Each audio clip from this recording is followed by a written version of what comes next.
할렐루야. 12월 29일 목요일입니다. 전도서 말씀 10장 12절부터 끝절 20절까지 말씀을 읽고 은혜 나누도록 하겠습니다. 지혜자의 입의 말들은 은혜로우나 우매자의 입술들은 자기를 삼키나니 그의 입의 말들의 시작은 우매요 그의 입의 결말들은 심히 미친 것이니라. 우매한 자는 말을 많이 하거니와 사람은 장래일을 알지 못하나니 나중에 일어날 일을 누가 그에게 알리리요. 우매한 자들의 수고는 자신을 피곤하게 할 뿐이라. 그들은 성읍에 들어갈 줄도 알지 못함이니라. 왕은 어리고 대신들은 아침부터 잔치하는 나라여 네게 화가 있도다. 왕은 귀족들의 아들이요 대신들은 취하지 아니하고 기력을 보하려고 정한 때에 먹는 나라여 네게 복이 있도다.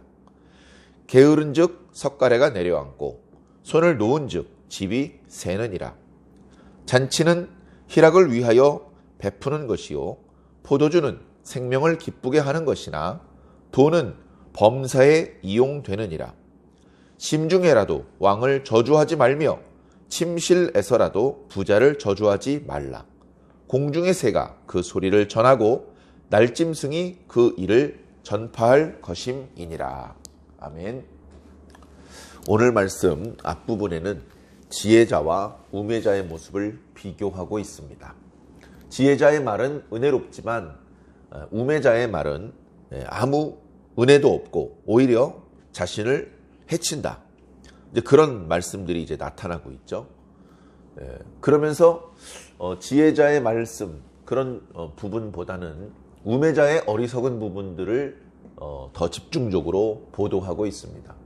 우매자의 어리석음이 오늘 본문 전체에 두 가지 측면에서 나타나고 있는데, 한 가지는 그 우매자가 말로 어리석음을 드러내는 그런 모습들이 나타나고, 또 한 가지는 게으름으로 그 어리석음을 드러내는 그런 두 가지 양상으로 오늘 말씀에 그 우매자의 어리석음을 말씀하고 있습니다. 당연히 우리는 이 말씀을 읽으면서 우리가 말을 안 하고 살 수는 없잖아요. 벙어리도 아니고 사회생활을 하면서 심지어 무인도에서 혼자 살아도 계속 말을 하며 살아야지 말을 하지 않으면 여러 가지로 문제가 생긴다고 합니다. 그렇게 말을 하지 않을 수 없다면 말을 해야 되는데 어떻게 하는 것이 지혜로운 것인가? 그런 것들을 말씀을 통해서 구체적인 지혜를 우리가 얻어야죠. 그래서 혹시라도 우리가 우매자다 이런 평가를 받지 않을 수 있는 그런 건강하고 지혜로운 삶을 살아야 할 것입니다. 말씀에 보면 우매자의 특징 중에 여러 가지가 물론 있습니다만 우매자는 말이 많다. 지금 이 표현은 오늘 우리가 읽은 말씀에만 나타나는 것이 아니고 전도서 안에서도 이미 여러 차례 말씀하고 있으며 잠언이나 성경 곳곳에 어리석은 자가 말을 많이 한다라는 그런 말씀들이 많이 나타나고 있습니다. 그리고 굳이 성경의 어느 부분에 그런 말씀이 또 있다라고 인용하지 않더라도 일반 상식적으로도 사람들이 다 알고 있습니다. 저는 개인적으로 일반 상식적으로 우리가 알고 있는 내용도 결국은 성경 말씀, 하나님의 말씀으로부터 나온 것이다 라고 믿고 있습니다. 그런 것들을 우리가 일반 은총, 일반 계시라고 말하죠. 그런가 하면 성경은 특별 은총, 특별 계시라고 우리가 구별해서 설명짓고 있습니다. 이것은 하나님의 말씀이다. 이렇게 명시가 되어 있고 그렇게 잘 정리가 되어 있는 직접 인용된 듯한 그런 부분들을 특별 계시라고 말하고요. 그 말씀이 정확히 어디로부터 온 것인지 알기 어려운 그런 부분들은 일반 은총, 일반 계시라고 말하는 것이죠. 결국은 다 하나님께로부터 온 것입니다.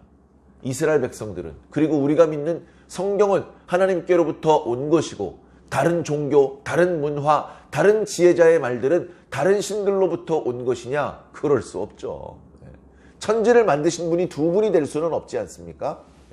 하나님 신은 오직 한 분뿐이고 그분은 바로 2000년 전에 하나밖에 없는 자신의 아들을 우리의 구원을 위하여 주셨던 하나님밖에 없으신 것입니다. 자, 그래서 말이 많은 것은 결코 지혜로운 것이 아니죠. 그럼 입을 다물고 벙어리로 살아야 되느냐? 그것이 말이 많은 것보다는 낫지만 그냥 아무 말도 하지 않는 것이 반드시 옳은 것이고 지혜로운 것이냐? 꼭 그렇지는 않습니다. 필요하면 말을 해야죠. 필요할 때 필요한 말을 하는 것을 은쟁반의 옥구슬과 같다. 그런 말씀도 이제 있지 않습니까? 듣기에 아름답고 듣기에 은혜롭고 듣기에 많은 사람들에게 지혜를 주고 감동을 주고 많은 사람들을 옳은 도로 돌아오게 할 수 있고 그런 유익한 열매를 맺는 그런 말을 적절히 하는 것은 가장 아름다운 것입니다. 바로 오늘 저와 여러분들이 배워야 될 부분이죠. 물론 쉽지는 않을 것입니다. 우리 개개인들의 노력, 우리 개개인들이 조심하는 것만으로는 부족합니다. 우리 개개인들이 노력해야 되고 조심해야 되고 거기에 덧붙여서 하나님께서 도와주셔야 됩니다. 성령님께서 감동해 주셔야 됩니다. 말을 참게 해주시고 또는 필요한 말을 하게 해주시는 분이 바로 성령님이시기 때문에 그렇습니다. 하나님께서는 사람에게 말을 할 수 있는 능력을 주셨습니다. 우리가 잘 아는 것처럼 성령이 임했을 때 많은 사도들과 문도들이 방언으로 말했습니다. 본래 언어학자가 아니고 본래 그 지방 언어에 대해서 전부터 알고 있었던 것이 아니었지만 성령에 감동되자 그 나라의 말을 그 지방의 언어를 자유자재로 구사할 수 있는 방언을 말하게 되었던 것입니다. 그것은 자기 힘으로 자기 능력으로 자기의 노력으로 한 것이 아닙니다. 성령님께서 그렇게 만들어 주신 것이죠. 예전에 사람들이 모여서 큰 탑을 쌓고 흩어짐을 면하자라고 말했을 때 하나님께서는 그들의 언어를 혼잡하게 하셨습니다. 본래는 한 종류의 언어만 쓰던 사람들이 다양한 언어를 쓰게 되었습니다. 그래서 말이 통하는 사람끼리 모여서 각자의 지역으로 흩어지게 만드셨습니다. 하나님께서는 사람에게 말하는 능력을 주셨고 각종 언어를 주신 분입니다. 이 세상에 알려지지 않은 그런 언어도 있다고 말합니다. 그런 것들을 우리는 천사의 방언이라고 그렇게 표현을 하기도 합니다. 어찌되었건 그 모든 것들을 주장하시는 하나님께서 우리가 우매자가 되지 않고 입을 열어서 스스로 자신이 어리석음 잘하는 것을 들통나고 그리고 많은 사람들에게 해로움을 끼치는 그런 사람이 되지 않을 뿐 아니라 많은 사람들을 옳은 대로 돌아오게 하고 상처받은 자가 위로를 받게 만들 수 있는 꼭 필요한 말은 할 수 있는 자가 되게 그렇게 하려면 하나님께서 우리를 도와주셔야 되는 것이죠. 그 두 가지가 항상 같이 가야 되는 것입니다. 우매자들의 모습들을 살펴보겠습니다. 우매자의 입술들은 자기를 삼킨다, 해롭게 한다는 말씀이고요. 우매자의 입의 말은 어리석음으로 시작해서 결말은 미친 것으로 끝난다. 좋은 결말이 나타나지 않는다는 겁니다. 이 미친 것, 최악의 결말이 나타나기 전에 우리는 멈춰야 됩니다. 우리가 다소간의 실수를 할 때가 있죠. 그러나 그 자신이 하는 어떤 말과 행동이 좋은 결과를 잡아당기지 못하고 좋지 못한 결과를 초래하게 만드는 것이라는 것을 깨닫게 된다면 멈춰야 됩니다. 어찌 그 좋지 않은 것을 기어이 끌어당겨서 해로움을 당해야 되겠습니까? 멈추고 해로움이 임하기 전에 중단해야 되는 것이죠. 그리고 좋은 것을 끌어당길 수 있는 그런 말과 행동을 우리들의 삶에 가득 채워야 될 것입니다. 그러면 결국 좋은 게 오겠죠. 그렇게 자꾸 우리 삶을 좋은 것으로 바꾸어 나가야 되는 것입니다. 그게 당연한 것 같은데 그게 안 되는 분들이 있죠. 우매자들이 그렇습니다. 자, 그러다 보니까 14절 우매한 자들은 말을 많이 합니다. 이거 자체가 잘못하는 것이죠. 그러나 그 많은 말들 중에 뭐 하나 맞아떨어지는 것이 있습니까?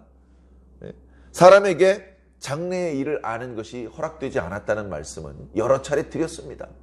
결국 우매자가 이 얘기도 하고 저 얘기도 하는데 결국 하나도 맞아 들어가는 것이 없다.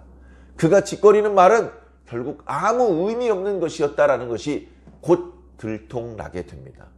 그렇게 몇 번 그의 말이 어리석었음을 들통난다면 이제 누가 그의 말을 들으려고 하겠습니까? 자, 우매한 자들의 수고는 자기를 피곤하게 할 뿐이다. 그러니까 힘을 쓰더라도요, 지혜롭게 써야 됩니다.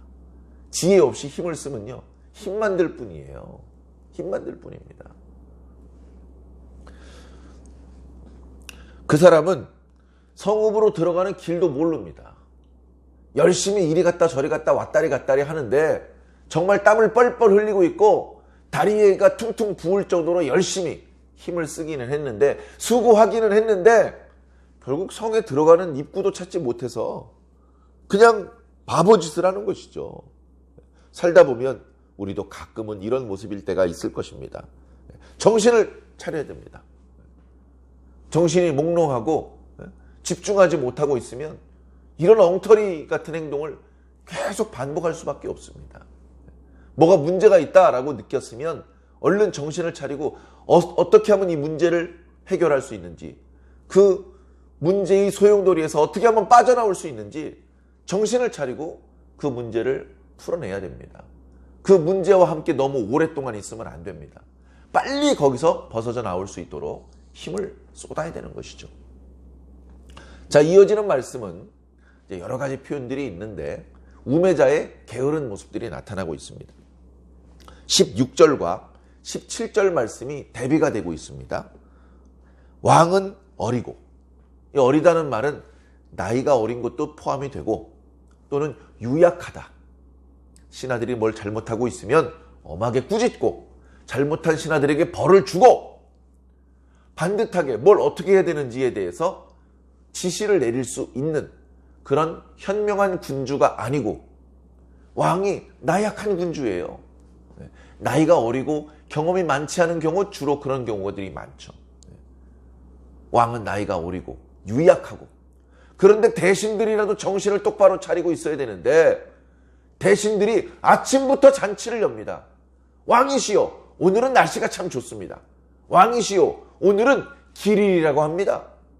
오늘이야말로 잔치를 벌여서 즐거움을 누려야 될 그런 날입니다. 아침부터 잔치를 합니다. 잔치는 저녁에 해야죠. 그리고 너무 밤늦게 하지 말고 적당하게 마무리를 해야 됩니다.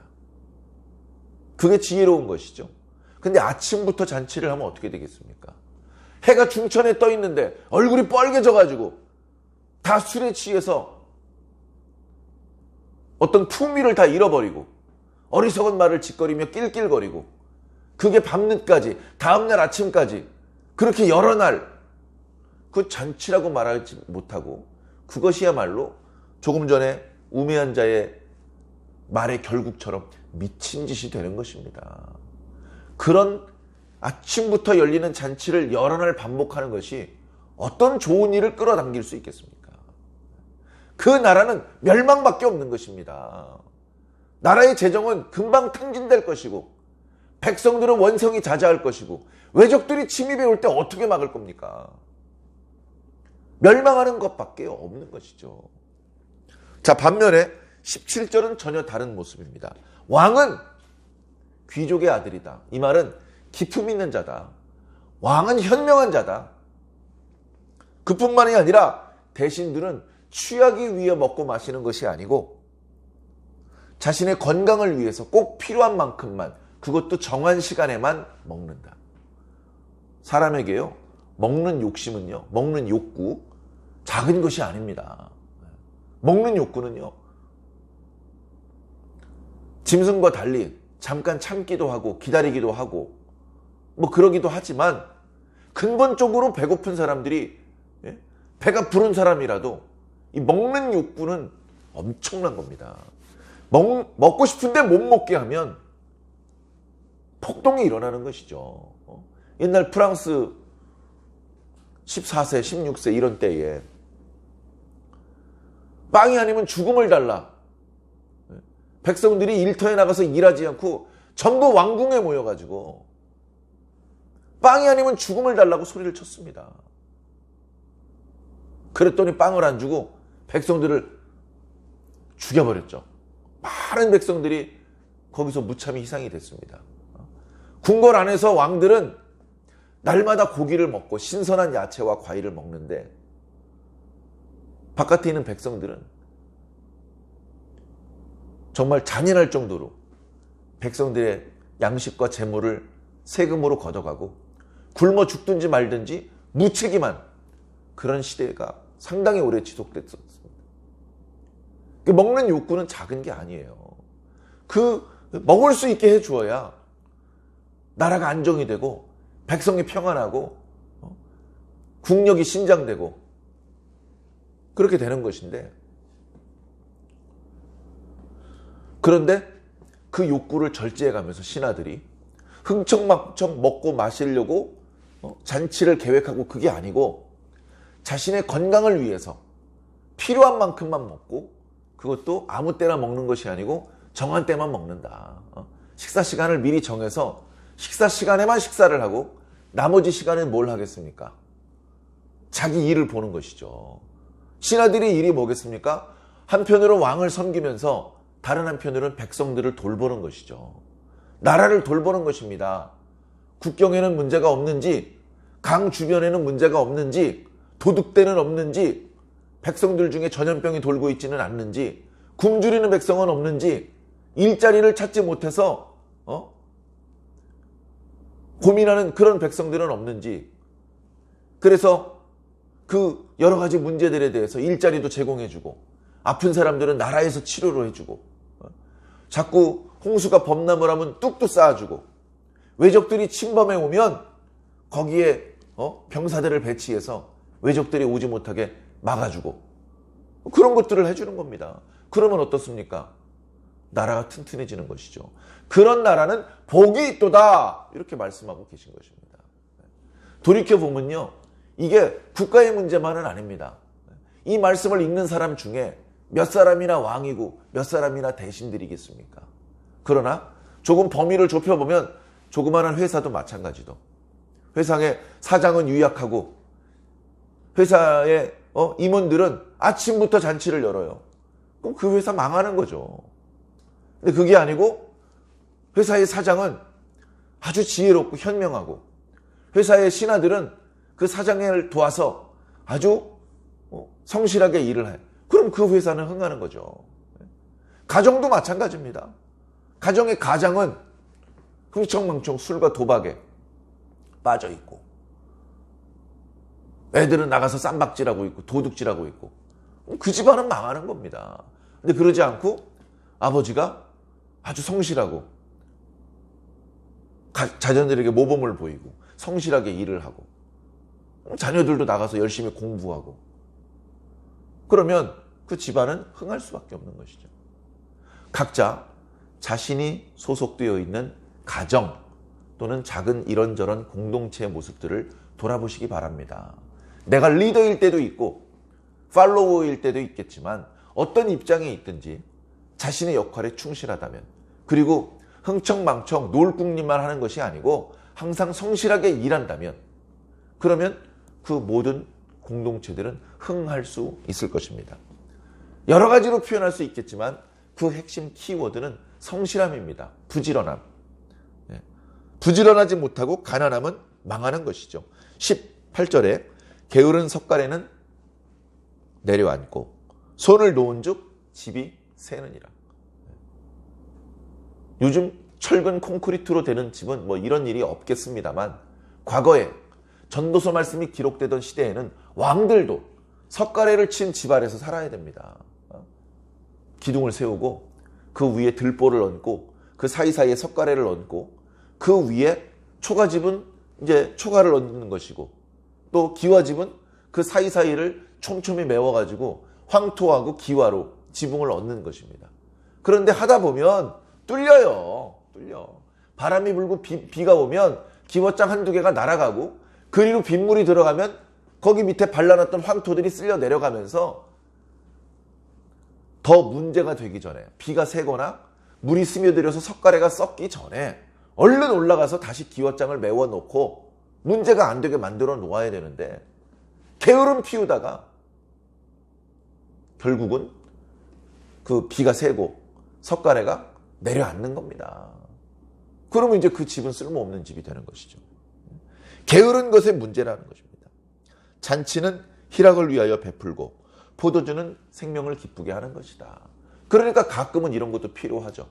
정한 절기 때, 그러니까 날마다 아침 저녁으로 술 마시고 이건 말이 안 되는 것이고요.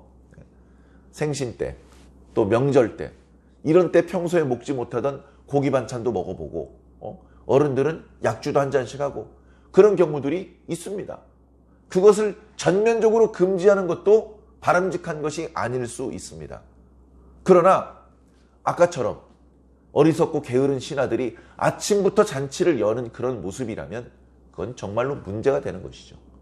그렇게 잔치를 베풀지 않고 포도주를 즐기지 않고 그걸 절제하는 거예요. 맨날 아무 때나 먹는 게 아니라 국가의 경사가 있을 때만 잔치를 여는 것으로 하고 다른 날은 우리 열심히 일합시다. 그렇게 하면요, 돈이 절약이 되잖아요. 그 돈이 차곡차곡 쌓입니다. 그래서 필요할 때, 백성들이 굶주릴 때, 전염병이 돌았을 때, 외적이 침입해 왔을 때, 그때 모아놓았던 나라의 재정을 이용해서 위기를 벗어날 수 있는 것이죠. 맨날 잔치를 벌이면 재정이 거덜나가지고 문제가 생겨도 아무것도 할 수가 없게 되는 것입니다. 그러니 돈을 펑펑 써서 낭비하는 것보다는 잘 저금해 놓는 것이 그게 지혜로운 것이고 그게 성실한 것이고 그게 부지런한 것이다. 그렇게 말씀하고 있는 것이죠. 심중에라도 이런 성실한 왕과 신하들을 욕하지 마라. 부자들을 비난하지 마라. 여기 부자들이 두 종류가 있죠. 오늘날도 마찬가지입니다. 성실하게 일해서 정직하게 일해서 자수성가한 부자. 그런가 하면 성실하지 못한 방법, 거짓된 방법, 남을 속이고 세금을 탈루하고 뭔가 불법적인 방법으로 또는 억울한 사람의 피눈물을 흘리게 만드는 방법으로 그렇게 해서 재물을 모은 이런 두 종류의 부자가 있을 텐데 여기서는 당연히 성실하게 일하는 부자들, 성실하게 일하는 관리들을 말하는 것입니다. 이런 왕과 이런 관리들은 혹시라도 비난하지 마라. 혹시라도 비난하는 그들은 네가 잘 몰라서 그러는데 니들보다 훨씬 일도 많이 하고 훨씬 고민이 많고 모든 백성들을 위해서 늘 근심하면서 정말로 열심히 일을 하고 있어. 백성들이 잘 몰라서 그렇지. 그러니까 잘 알지도 못하면서 함부로 욕하지 마. 그것은 복받는 비결이 아니야. 너희들이 어리석게 욕하고 비난했던 것이 결국 다 들통이 날 텐데 얼마나 부끄럽겠니.